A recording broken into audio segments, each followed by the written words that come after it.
Sure. All right, let's bring in Niall Stanage, White House columnist for The Hill, Jonathan Allen, columnist for Roll Call, and co-author of the book Shattered. Niall, you heard the former federal prosecutors really express the question that will come up on Tuesday.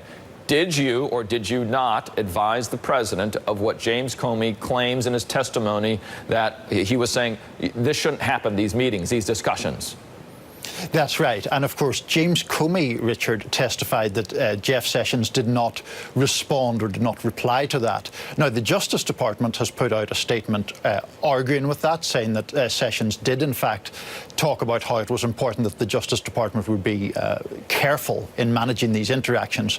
To me, Richard, the broader question here is the way this testimony is yet another example of how the Russian matter is swallowing up the president's agenda. Jeff Sessions was supposed to be coming to Capitol Hill this week to testify about the budget, business as usual, so to speak. Right. And he had changed now schedule. We have the new abnormal, and he's back on a completely different topic to the Intelligence Committee. Jonathan, what are you hearing about how this came about Tuesday, the change of schedule that Niall was talking about for the Attorney General just within the last 24 hours? What are your sources telling you? Well, it's kind of a no-brainer, Richard, that Jeff Sessions, who is now himself in legal jeopardy and political jeopardy, unlike the president, who might only face the political question of impeachment, the Attorney General could face both potentially an impeachment process and could also run afoul of laws and potentially be prosecuted if he's done something wrong.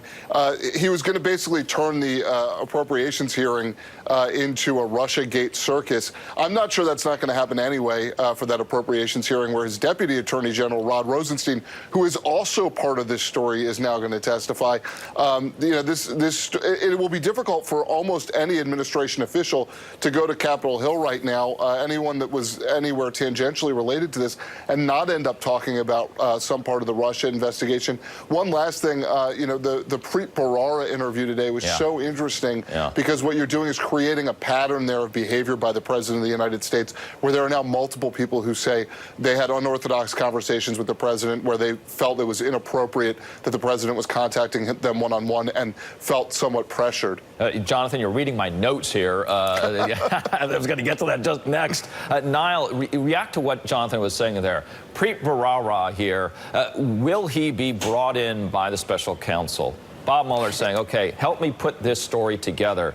And it's clear that Preet Bharara believes that there's still a case for obstruction. And there's also the question, hey, Trump Towers was within his jurisdiction when he was asked on today on ABC whether he thought that was a reason for him being let go. He did not answer that question. He said anything's possible, but he's not going to address it. Your thought here, Niall? My thought is that this is all more trouble for the president and more trouble for the administration. Preet Bharara also said in that interview that he was let go, I believe, within 24 hours of refusing to take a call from the president. And he also talked about how prior to that, he believed that President Trump had been trying to cultivate a relationship with him. This is bad news for the president. This does go to the point that John already mentioned, the idea of a pattern of behavior. And, if you have people like Preet Bharara and James Comey against you, these are serious figures making serious allegations about the President of the United States. That's deep water that the President is getting into there. And that deep water, Jonathan, as this President moves forward, this White House moves forward, are they legally prepared? Because it's not only going to be the questions that we have been discussing so far in the last 5 minutes, there's also the Trump Organization that is now going to be part of many questions. And so is this White House ready legally for the number of steps and the number of questions that Bob Mueller might be asking? I don't think so. Right now, you've got the president's private lawyer, Mark Kasowitz, sort of heading up the response right now. They've had difficulty, according to all kinds of sources, news sources, that filling out that roster They were trying to put up a war room within the White House. They had difficulty doing that. There are any number of people in Washington, D.C. who are qualified and competent to try to make a defense here, and the president hasn't really turned to any of them. So this is another problem the White House has, which is that it doesn't appear to be equipped to handle this. I don't think they took very seriously the idea that this Russia probe was going to go anywhere at the outset, and I think that was a mistake. It could be that the president has absolutely no liability in this in terms of any type of collusion with Russia, some of those matters, and has now stumbled into this sort of obstruction end of things, which could be a sort of never-ending type of investigation. We've seen these things.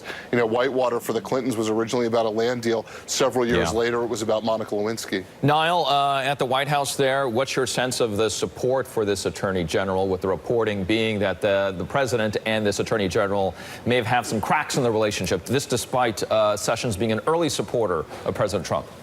Yes, I think that puts it very well, Richard, that there are cracks in this relationship. President Trump has been very widely reported to be furious about Jeff Sessions' decision to recuse himself from matters pertaining to Russia. Trump draws a line between that and the appointment of the special counsel.